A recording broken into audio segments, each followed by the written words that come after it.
আজকের দিনে জন্মদিন বটে, আর আজকের দিনে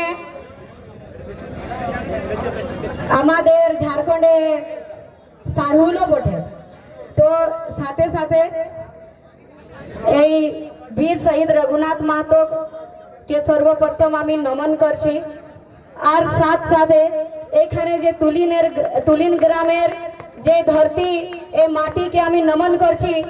আর সাথে সাথে এখানে যত উপস্থিত যত মা বহিন, কাকি জেঠিরা আর আমাদের ছোট ছোট বোনরা, দাদা কাকা জেঠা দূর দরাজলে এখানে আসেছেন।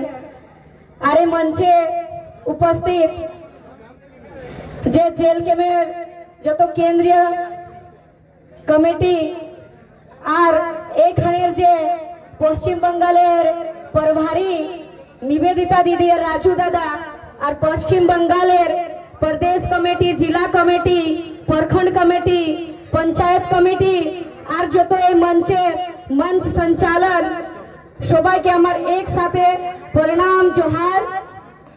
আর যাকে আপনারা শুনতে এসেছেন, যার এক আওয়াজের জন্য এখানে ধিমি ধিমি বর্ষাও এখানে দাঁড়ায় আছেন, সেই টাইগার জয়রাম দাদাকে আমার প্রণাম জোহার। তো এখন বাঙ্গালে যে চুনাও আসছে না চুনাও, এটাও তো একটা পরব বটে, চুনাও পরব। এটা 5 বছরে একবার হয় যে বিধায়ক চুনাওটা। বিধায়ক চুনাও মানে বুঝছো কি গো? দাদারা তো বুঝতে পারবে, কিন্তু আমি জিজ্ঞাসা করছি মা কাকি জেঠিরাকে, বিধানসভা চুনাও মানে বুঝছো কি গো? বুঝতে পারলে? বিধানসভা চুনাও মানে হচ্ছে আপনাদের যে পরিবার আছে, ঘরের পরিবারের যে একটা মুখিয়া থাকে, কেউ তো থাকেন না, চাहे তোমাদের মনের বাবা হোক, চাहे তোমাদের শাশ শাশুড়ি হোক, কেউ থাকেন না একটা মুখিয়া ঘরের, যে ওর হিসাবে পরিবারটা চলে। তো সেই রকম একটা পরিবার চলাবার জন্য পরিবারের এক লোককে মুখিয়া বানাতে হয়, যে পরিবারের মুখিয়া থাকে। সেই রকম একটা পঞ্চায়েতকে চলাবার জন্য পঞ্চায়েতের মুখিয়া হয়।